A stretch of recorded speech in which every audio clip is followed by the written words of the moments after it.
So I'm Squark, Mark Bradford. I'm just going to MC this as we go along here.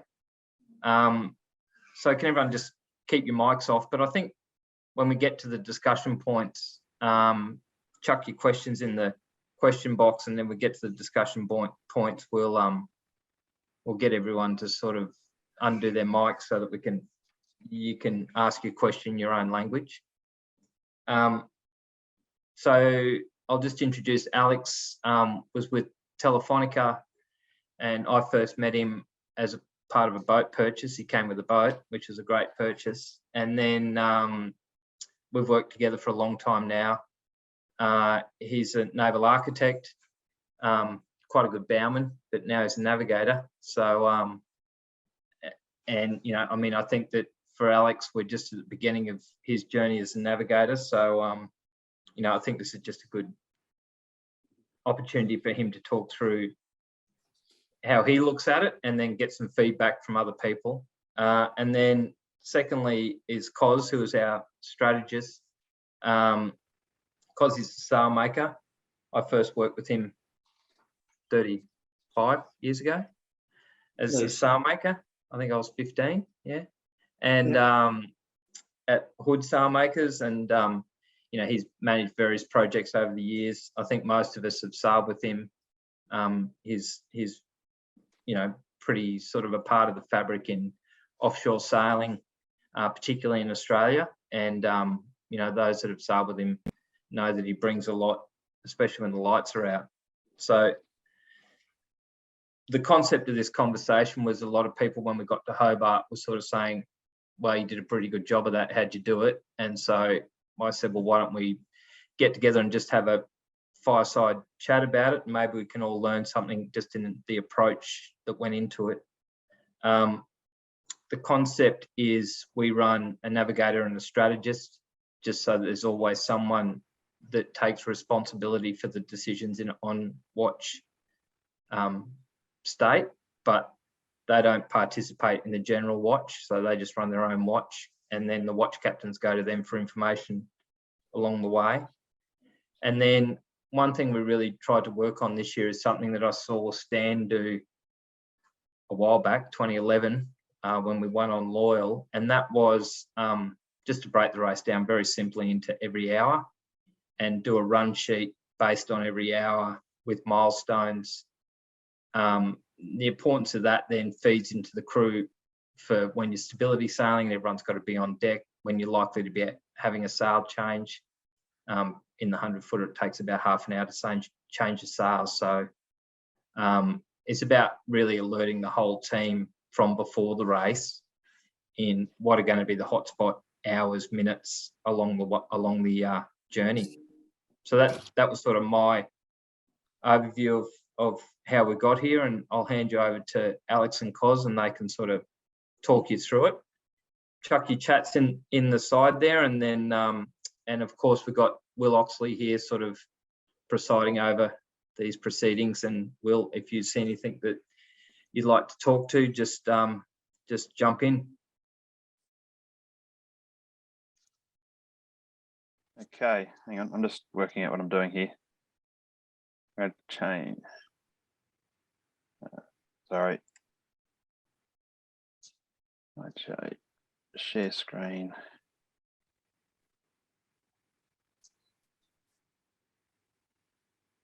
Okay, are we up and running? Can you see that, Squark? Yeah, you're good, Al.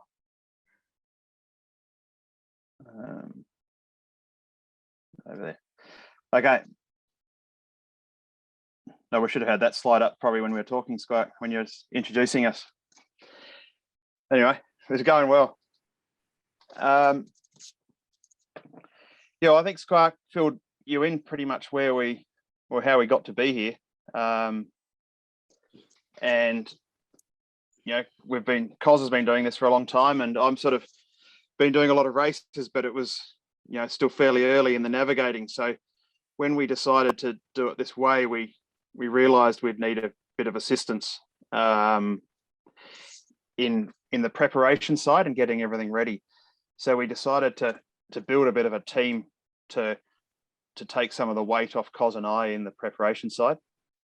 And for that, we used Juan Villa because he knew the 100-footers, having raced on Wild Oats a lot, and he was an available navigator of standing at that time of the year. And 2 years ago when this first started, he was locked out of Australia, so he couldn't come and do the race.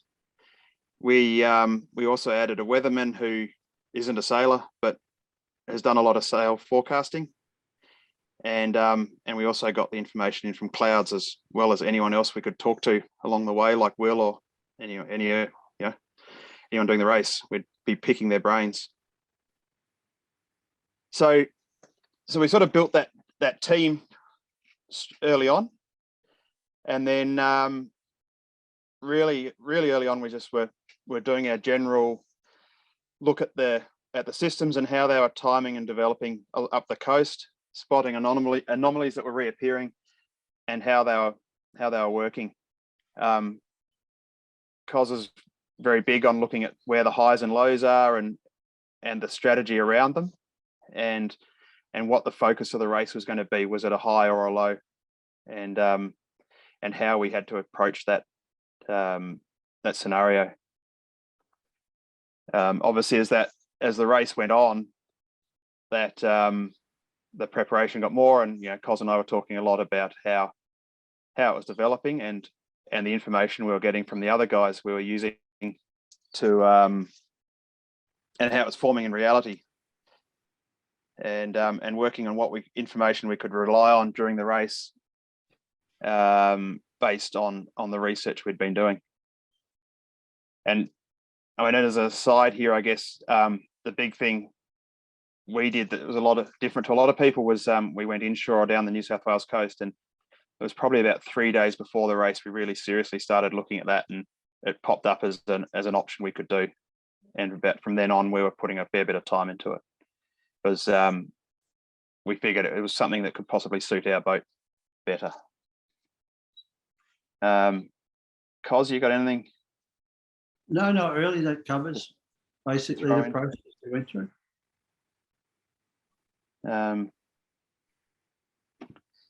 So as Squark sort of mentioned, he was calling it a run sheet. We were calling it a playbook. It's the same thing, and we left this to Juan to develop. And the reason being, we wanted to have his ideas without too many preconceived ideas from us. We wanted to get the information out of him and then question what he was doing and why and how he was developing those ideas. So there's a snapshot of the first half, or the fair chunk of it actually. And like Squark says, the big idea behind this is to give the guys on the boat a good understanding of when the critical points of the race are going to be, so they can prepare for them. And it gets the information to them in an idea that in a format which might be easier to read than someone who doesn't want to read pages of weather information or look at lots of numbers. And then during the race, Cos and I use this a lot to second guess or to compare what we thought we were getting, or what we were getting, between what we thought we should have or what we thought we might get, and our options as we got to each point down the racetrack. So we sort of had this prepared list, and instead of having to compare notes, it was a very easy way to see how we were going against our plan. And we included things like we've got radio checks. So there's pointers to us there which we use during the race as well as the other guys. And we had Hendo doing the crew boss role on the boat, so he'd be using this and checking in over our shoulder quite often just to see where we're at and what changes and things we were looking at.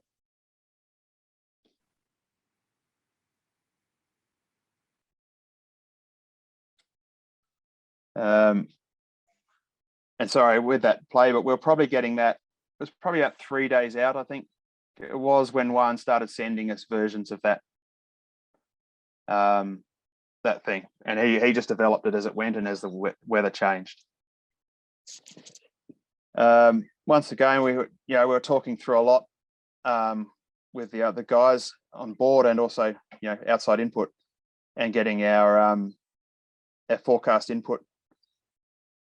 And so we were getting the written version as well as the playbook version, and he's same as everyone else is getting from various people and various sources. This one's from one, but much the same as everybody else is getting. We'll be pushing for information and doing our own research and running the models, and then questioning what we were seeing versus what they were telling us, and the options we were getting down the track. And I guess one of the big things we were looking at with all of this was to not only see what we were planning to get, but what we should be looking for in case things started going differently to what we were expecting. Cos, yeah. Yeah, no, I was just rereading it to see whether that's what we actually did, but that is.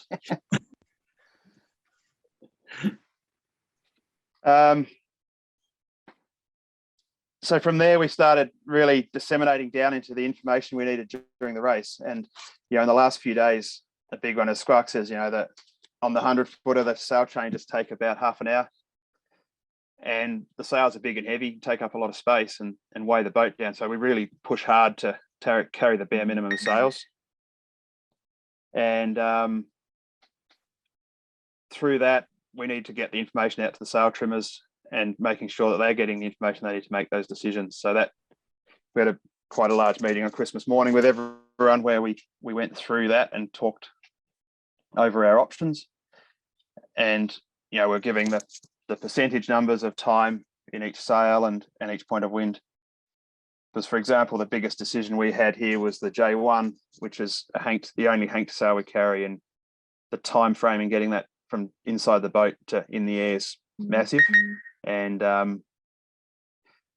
so if we can leave it behind, it's a good one. And then the next one, the route options and paths around the trough off Gabo Island, could we get around it, pushing outside? And this really, kept going until the morning of the race and past it to decide that inshore route. And we were looking at the current and how rough it was going to be offshore, and the options we'd have inshore with the breeze and the development of the land breeze through the night. So from there, we sort of developed three gates. We had three types. Our weatherman would give us gates based on the synoptic situation and the forecast we were getting, and timings, what he thought we should be getting to, and when and where we might not want to be based on those timings. One gave us more of the same, but with a tactical input versus boats and the the sail handling and so on, and the real world. And sorry, I've lost where I'm at. And from there, we were developing those real world gates through what we were looking at.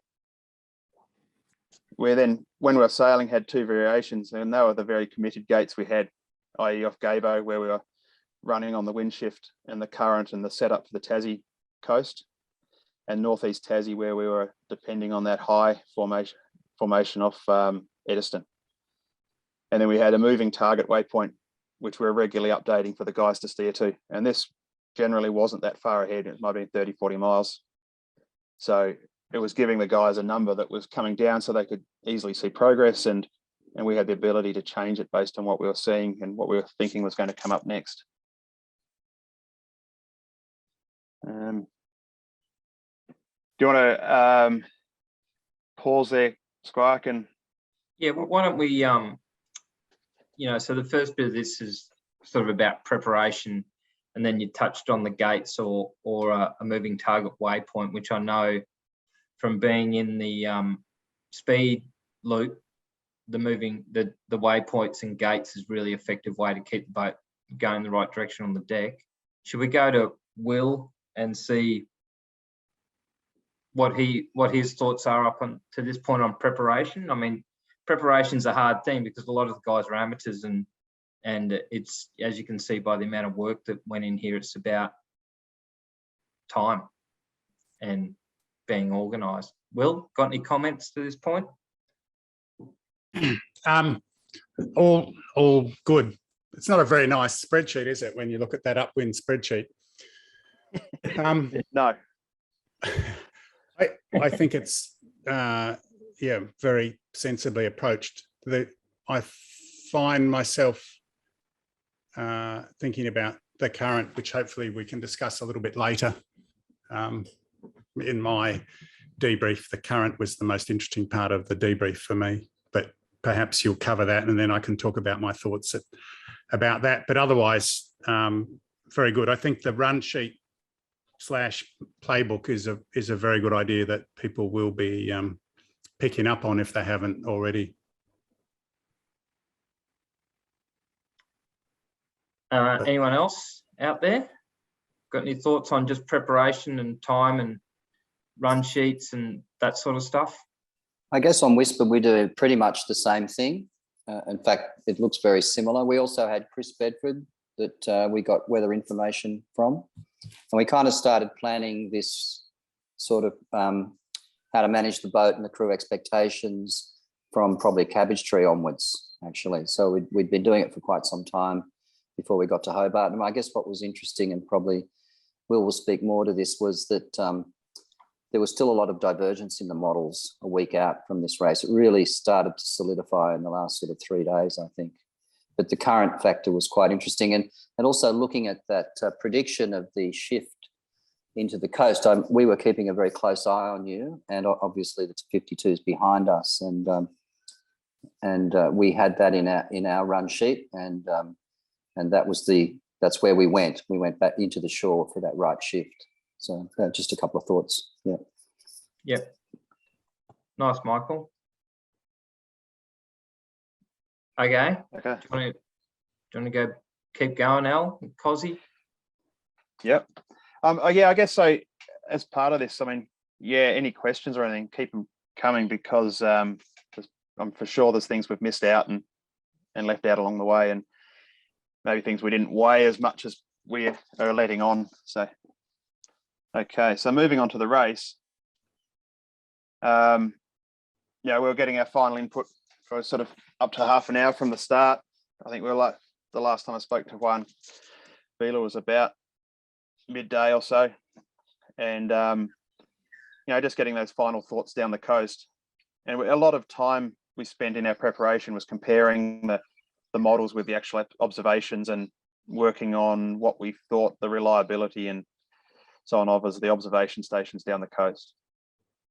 And the decisions we were making were very much boat dependent, knowing that we had the lowest riding moment of the 3 maxis and could sail at a higher percentage of our targets in more moderate breeze and the flatter water.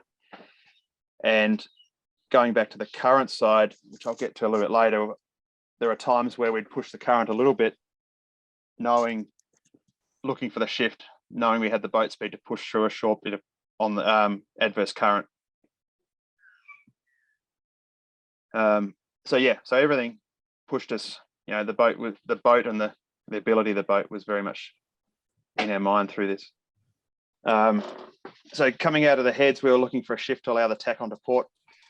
All the routings we had and the information was that this was going to be a pretty wide variety of possibilities down through here, this first bit of the New South Wales coast. So we really gave that to Bisho to be able to play with the other boats and get us in the best possible spot to set up. We were looking for the shift to tack onto port with a no-go area below, or sort of to the north side and inshore of Point Perpendicular, where we didn't want to get into, and that set ourselves up for our tack back out again. Once clear of Jervis Bay, we pushed out looking for a tacking line and the shift into Montague. And the leg out, the sea state on the way out and the updated information was really what pushed the decision to go inshore and really hammer that first bit. We were trying to get a tacking angle to get us probably past Montague Island. In the end, we fell short of it, but we didn't quite get inside there.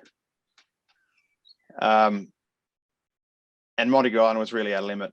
We started losing wind strength as we went in. Though we were a bit too early for any land breeze. and the breeze was heading as we came into shore. When there was a current penalty in there, which we decided we were accepting we're still with the goal of staying in the flatter water. Cos, you? Yeah, I think so. The current thing that you talk about, well, it was only an hour or 2 hours where we had adverse current. Yeah. Yeah. I haven't actually put that on the. Yeah, and I think that your thing about the no-go zone, we made it crystal clear that we weren't going to push those points, whereas that's the hardest thing, is to get people, when you tell them we're not going to go any further, but we haven't really got the shift, to make sure that we tack, because it's a no-go zone for a reason. And I think that's it.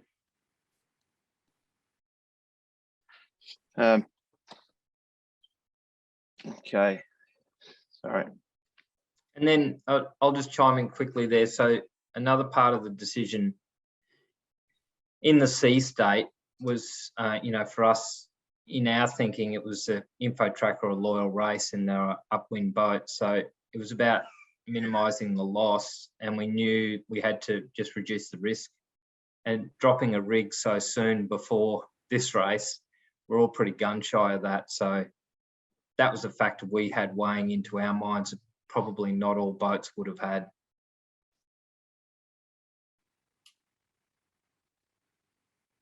Yep. Sorry, I was just looking at the current. I'll put that up later. Yeah. So the leg out on starboard, coming from north of Montague Island, we're really watching the trough off Gabo Green Cape area, and working out where our best point to cross that was going to be. And the models were, like you're saying, there's a lot of divergence still, and we put a lot of time with the satellite images, and probably being close to the shore paid off there.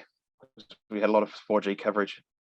As soon as we thought we were suitably through it, we tacked and aimed for the section of south flowing current off Gabo, and we're probably a little further offshore maybe, but it was all dependent on when we were crossing that trough and getting into the breeze on the other side of it. And we're watching Scallywag a lot here, where she was further out shore. And that was potentially nervous, because on that grid file you see there, we thought she was in a much more reaching scenario and going a bit faster than us. And for a while there, you could see on the tracker she was, and we didn't know quite how far along she was going to take that. We had quite a rigid point off Green Cape where we wanted to be based on the current, and where we were setting ourselves up for in off Eddiston. So across the strait was probably in some ways the simplest part of the race, because we set ourselves up early and we knew where we wanted to end up, and really we were just playing by the fastest angle given the sails we had, and changing up through the gears to get us across there and keep up with the other guys. And it was probably our weakest point of the race in many ways, in that tight reaching zone against the other boats. So the aim there was to minimize the loss and get across the strait as fast as we could, and get in the best shape to be in the right spot at the other end to attack them. Cosy? Yeah, I think that leg across the strait, I think that's where the drivers and the trimmers actually did a really good job, because they were always, their opposites were always communicating, and whether they thought they were sailing at their 100% polars or better. And that's where it's probably difficult for everybody on the boat, straight lining and just trying to make sure that the boat was at 100% or sometimes even better. And I think we had a lot of sail changes across there just to keep going where we wanted to go, and sometimes we couldn't. You can see little wiggles in there where we couldn't, because the wind angle didn't suit and we didn't have a sail to suit.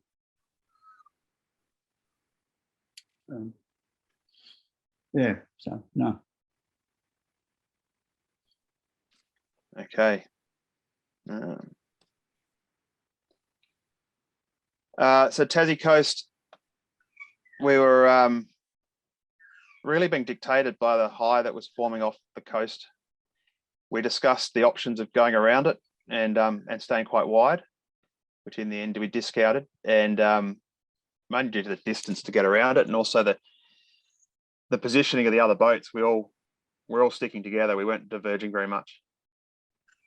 So, and when we pushed quite a long way into Bank Strait, compared with where you'd normally be, especially, and working to get the land breeze coming off Eddiston, and we were in there.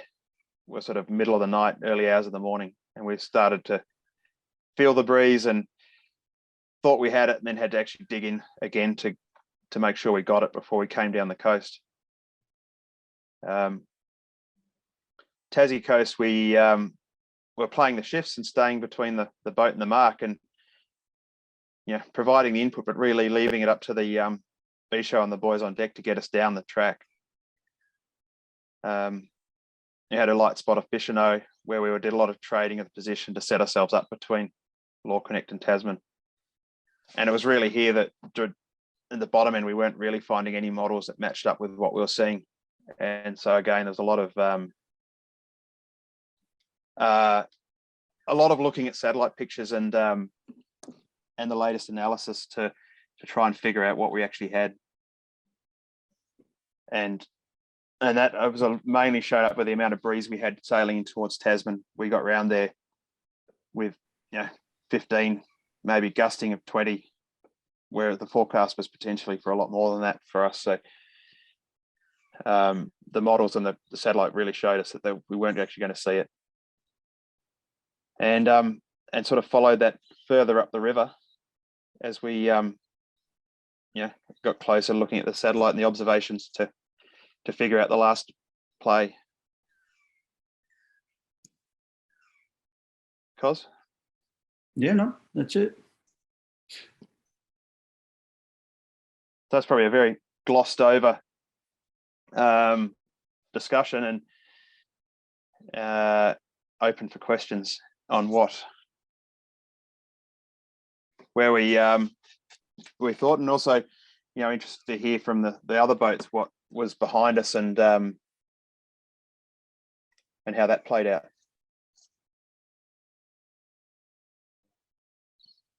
All right. So do you want to start that off, Will? That Yeah, part of the so discussion? The bit I wanted to mention about the current was probably the biggest mistake that I made. We'll all remember how cloudy it was. And so actually the last decent CSIRO image was on the 20th of December. And so there wasn't a better sea surface temperature image after that. So all the current models were therefore in error. And the next time there was a decent sea surface temperature image was actually on the 29th of December. And when I overlaid our track over the two different satellite images, I can see where I went wrong with my inference, because the anti-clockwise eddy had moved probably 30 to 40 nautical miles further south than I had anticipated. And then the next eddy off Gabo was actually stronger negative current on the top corner of it. And so that was a lesson for me, that when we have it was very unusual that we had that much cloud for that long. And so I was relying on an image that was too old. And so a lot of the boats that came out to us offshore came out further south than us. And it was successful because the eddy had moved 40 miles further south. But I'm interested as to whether anyone actually realized that the thing had moved 40 miles further south. And if so, how would you have known that? Because I'm not sure it was being modeled particularly well. But that was what I was talking about with current. I thought you guys did a great job of managing all of that. It was just, the interesting thing was that not only were the meteorological models not going particularly well, but the current models and the current information that we had access to wasn't very good. That was the point I wanted to make about that stuff. Yeah, Yeah, righto. you're talking about this guy here, Will. I presume you can see that. Yes. Yeah. This- And this so one here. actually that guy was at 30 down to 36.30.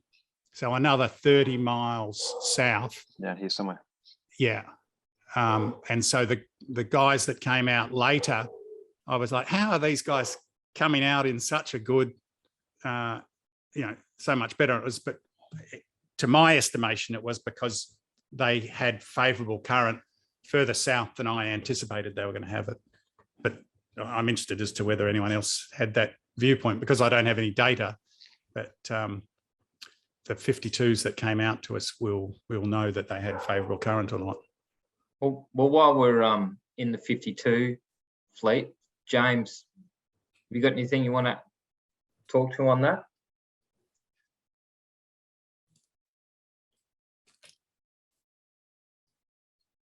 Guys, so far as the current, no, I would agree that we were operating on an older current model as well.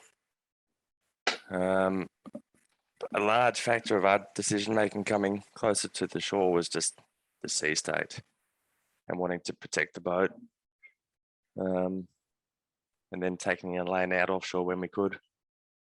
But no, the current wasn't modeled particularly well, and obviously we were closely tracking the sea surface temperature on board and sort of rejigging the forecast we expected. But I found the more important thing for us was just we were going faster if we were just in less rough weather, so we were just protecting the boat more. But our weather forecasts were pretty well spot on, but the current was not. And what about Andy? I know you didn't make it this far south, but what was your sort of plan, and did that line up with what you saw in the end, and have you got any input at this point? Yeah, can you guys hear me all right? Yep. Yeah, I think for us, and Billy, my strategist, he's here as well, Billy Merrington, was about balancing a little bit of favourable current with the sea state to protect the boat as well. We were sort of thinking the same. And our meteorologist, Chris Bedford, actually did help us a little bit trying to pin down on where exactly the current was, by trying to look where increased cloud activity was blowing up over the warmest body of that eddy. So we set a waypoint there that would be the strongest current, but would also be the worst sea state. And that's why we just tried to hedge a little bit more inshore compared to Ichiban, and try and just find less sea state, but still in good current, but not the maximum current that we had, that we could see on the satellite imagery. Because as the guys mentioned before, all those current models were quite inaccurate, and we were trying to look for techniques on how to alleviate that. And Chris Bedford alerted us to try and look at where those clouds were developing over the warmest body of that eddy that wasn't quite in position according to the models. And we sort of set a waypoint there and said we're not going there because we'll find the biggest seas, and the TP's just for us sail slower in short sea state like that where you've got wind against current. Yeah, so it's interesting that a lot of the decisions are about protecting the asset. Normally there's one or two people that love to just be bogans and get out there and let it rip. I'm surprised Mero was keen to get out of the bump though. My experience is saying with him, he loves the bump. Let's go to Michael, who was on a bigger boat. And have you got any comments to this point on where we're at? Well, we had the same information from Bedford. So we had the same waypoint plotted that Andy just kind of referred to. Michael Costin was doing the strategy on our boat, and the early part of the race was about managing the clouds and those little systems that were coming through. But I think the same thing applied. At the end of the day, it was really about managing the boat. And also on the bigger boat, once you're kind of locked in, it's a bit, the 100-footer is different to the 60-footer, I guess, but you want to minimize the number of sail changing you do, minimize, it's heavy work for those guys. And let's be honest, some of them weren't feeling all that great. And so that was something to, consider. And also, I guess, the other thing that became somewhat apparent to me was, the number of boats that we were losing pretty quickly around us also kind of confirmed in my mind that we didn't want to push out too much. We watched Will go a little bit wider behind us. We saw where what Gualo was doing, but we're also keeping a pretty good eye on you guys as well. And we were also, at the end of the day, my strategy was much the same as trying to aim for Montague, looking for that shift in there. And we made a very clear decision to continue on into the shore, into that right shift. And I was just thinking about what you were talking about before. Rob Greenhalgh, who's also, on board our boats, very keen to have, no longer than 2-hour waypoints, which I would keep adjusting. We'd have frequent discussions about where we're going to put that to give the crew a bit of a target to look at, and that continued through the whole race. So that's kind of how we managed that. But, certainly watching what was happening to the rest of the fleet was influencing how we wanted to manage our boat. And I think prudent sailing dictated to us that staying out of that major current was a good idea. But we didn't have any special information like Will was talking about. We had the same as Andy talked about from Bedford. And we had a similar waypoint that we had decided we wouldn't go that wide. So that was kind of our thinking for that part of the race. Yeah, so interesting, in our race, the other two boats that we were against did go offshore compared to us. So, there was a split in our race. And we certainly watched Scallywag do that. That was something we kept an eye on as well.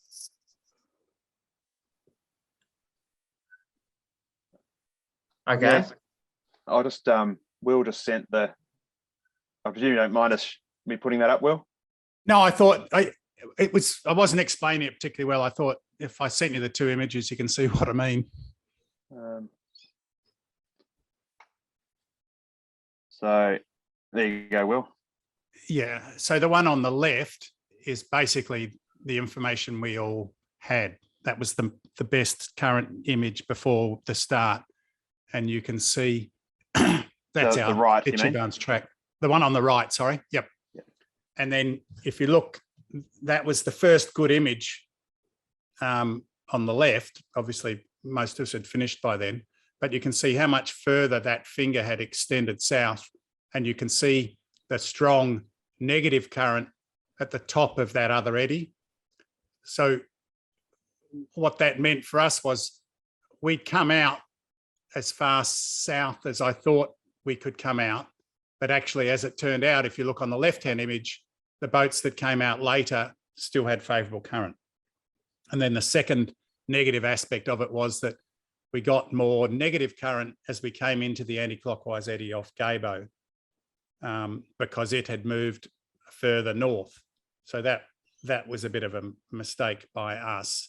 Yeah, so I just pass that on for interest because that was one of the big lessons I took from the race. And Will, what weight, I mean, you're putting a fair bit of weight then on the current strategy over the potential shift, or how do you think about all that? Like, where do you put the importance?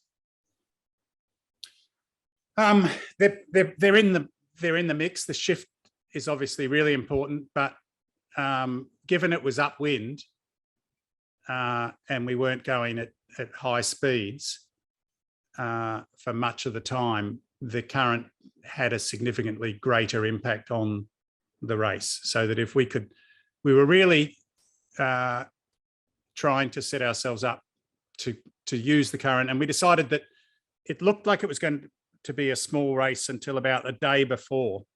And then it seemed like if we went balls to the wall, there was the possibility that you could actually be successful from within the 52-foot range, the slightly bigger boats. And so we just basically went for it with the current, and it did make quite a bit of difference. The eddy off Gabo for maybe 8 or 10 hours being in that for that period of time.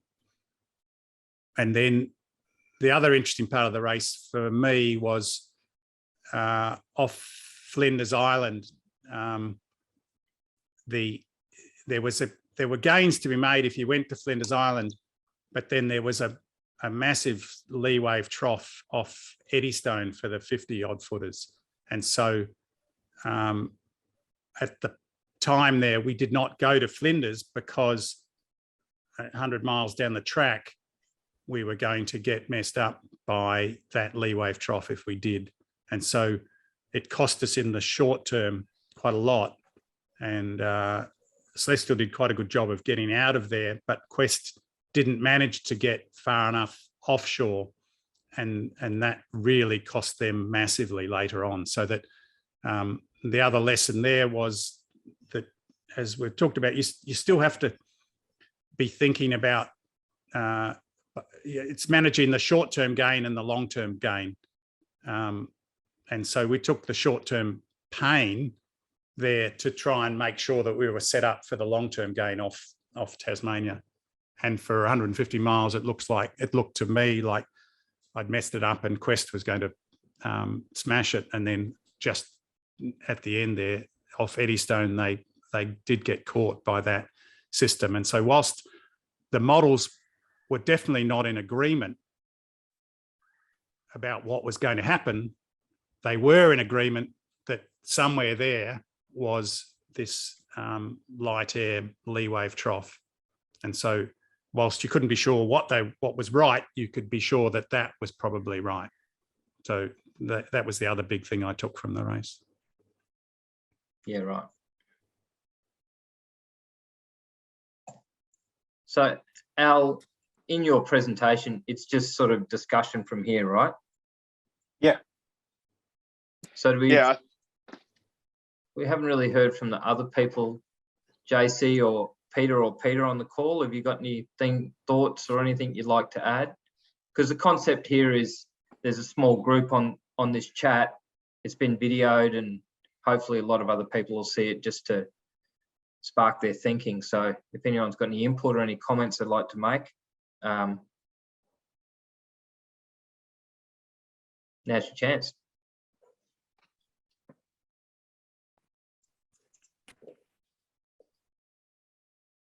Yeah, thanks, Will. That was really informative how you talked about how you set yourself up for the top of Tasmania there. Also in those two slides, it was quite interesting looking at the track of Stefan racing, for me in any event. Perhaps if you can go to the slides further down. I can just flick through on here if you like. Yeah. Where do you want to? So further south, where you were off Eddystone, I think you had.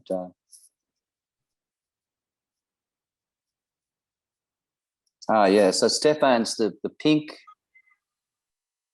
track here, right? Pink, yep. And you're the black. Yeah. And we're the black. Yeah. There. Okay. So just thinking about what Will was talking about there. Obviously, we're a little bit further in front, and I was trying to think about. We ended up quite a bit west. We made a lot of ground here on Stefan, who was caught in this kind of transition. And then if you go kind of further south again,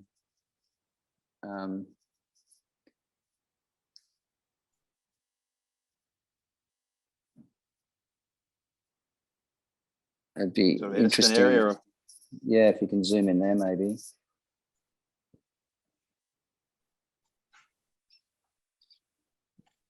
So yeah, we got into that westerly pattern here, and it's interesting. So Will, perhaps when you were talking about setting yourself up for what was going to happen further south, if you reflect upon Stefan's track here, who was way further inshore than you had set yourself up and we had set ourselves up. What would you kind of say about how he managed that part of the course?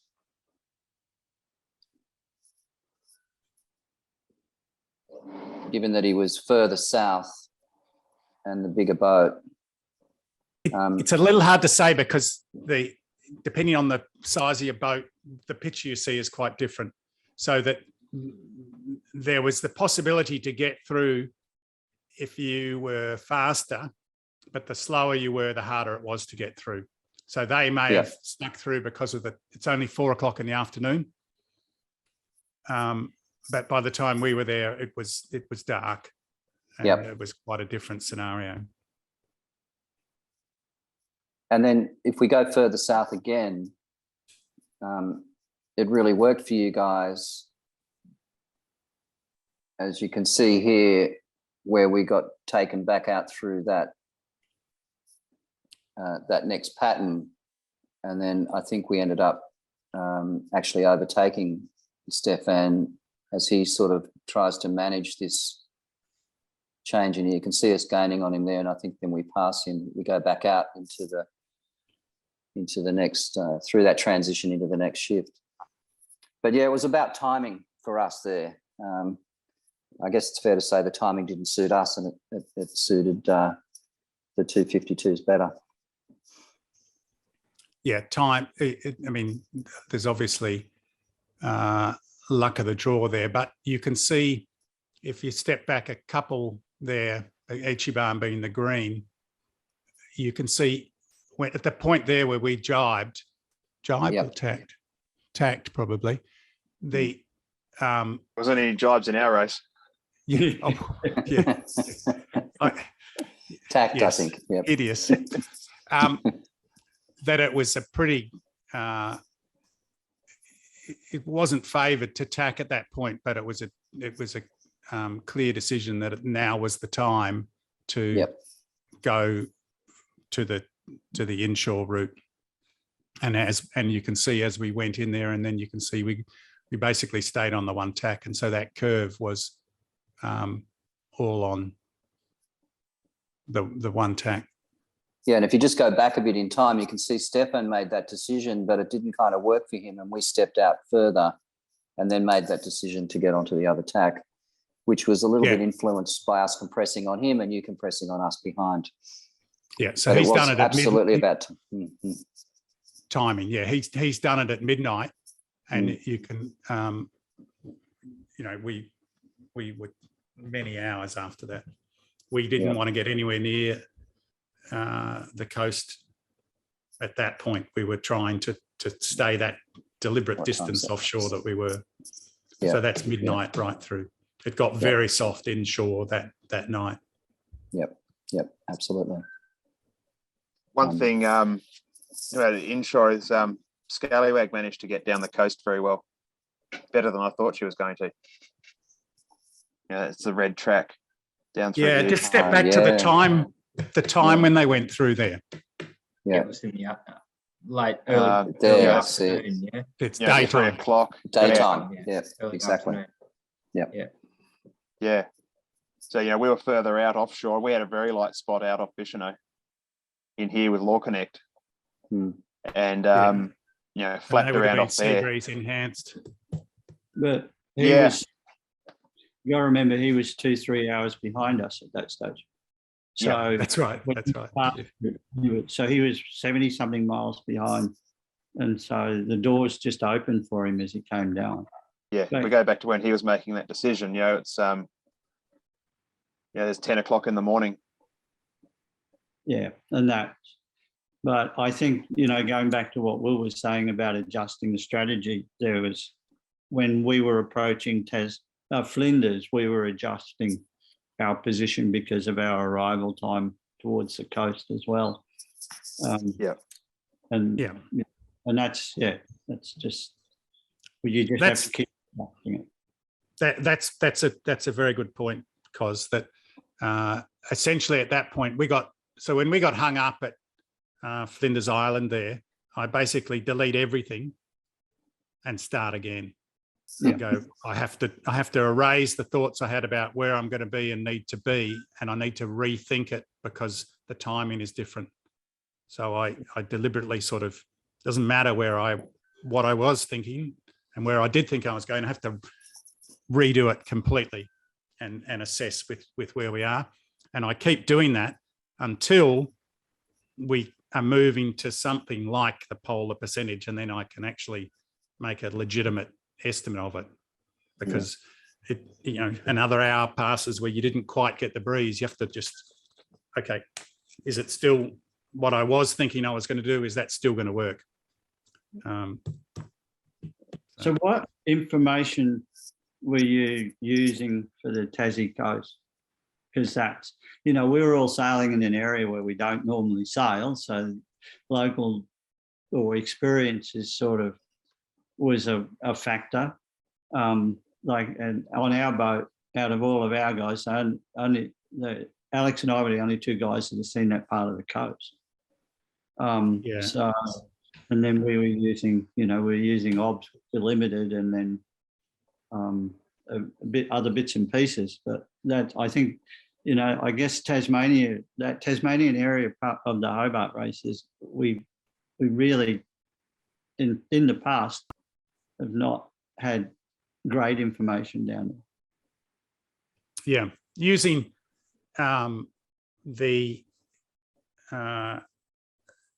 looking at the historical tracks and the historical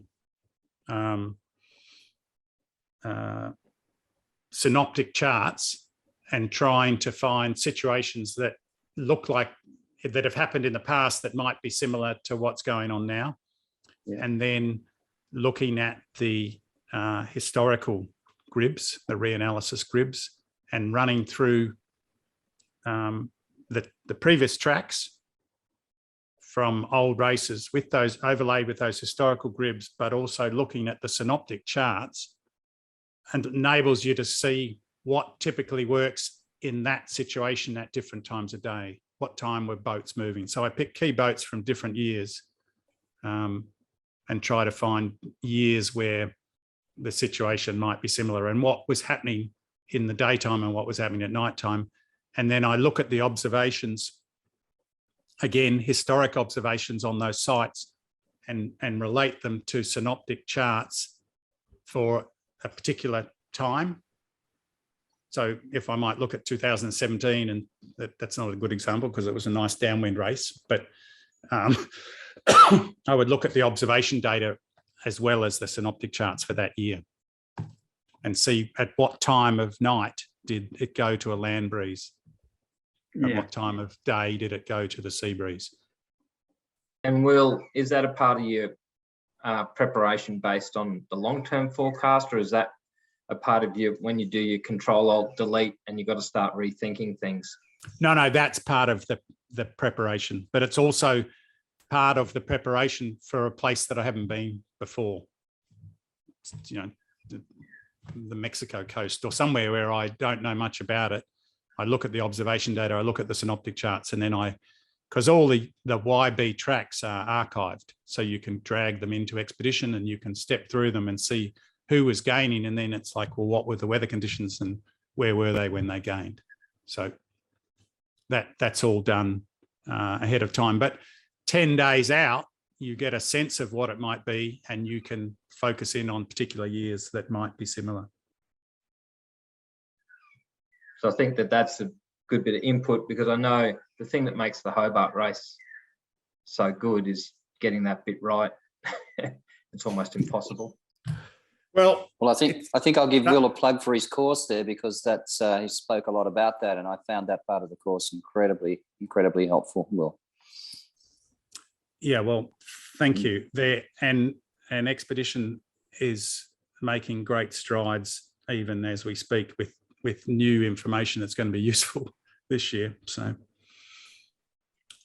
okay, well, we might wrap it up there. The goal is to have it for an hour, and this is recorded, so like I said, it's something that other people can look back on and maybe get a few ideas. Al, Cos, do you want to just have a quick summary, or are you good? Where are you at? I think it's been good because it's something that we normally do in the bar later when we finally catch up with the navigators, because we're all trying to work out for next time, and so I think it's invaluable. Yeah, likewise. So I'll just quickly run through the summary of the notes that I've got. Obviously the preparation's super important part of it. The use of the gates and moving the waypoints on the way is a way to keep the appetite for the people on deck current. They don't go to sleep. Not that I'd know, because I wasn't anywhere near the deck at that point. I did hear a rumour. Yeah, it's been confirmed. Will made a good point about the current. The speed of the current versus the boat speed plays a bigger part in an upwind race, similarly if it was a light downwind race, I suppose.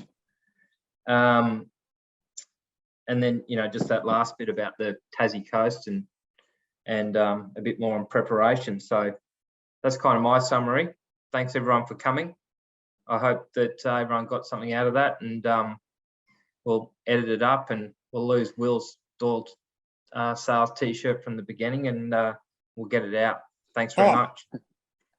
Do you know, I didn't even notice that. That's pretty bad, isn't it? That was totally, that's bad. Obviously, All I right. had COVID. Should have had something plugging your own stuff, Will. We'll go with Expedition. Am I good? Yeah. Thanks, Mark. thanks. Much appreciated. Yep. Thanks everyone. Yeah, that Well, was that's awesome. Thank you. Well, you know what, Squark? Send me mate. a t-shirt and I'm happy to wear it. Yeah, mate, there'll be one in the post first thing tomorrow morning. It's the white hat I need, my new white Okay. hat. I'll send everyone on the call a t-shirt just so it never happens again. Thanks, mate. That's really Thanks, Michael. that is quite funny, but ironic. I didn't mean that at all. No problem. Thanks everyone. I told you I had COVID. Cheers, guys. Oh, fuck. Sorry about that. There will. Thank you.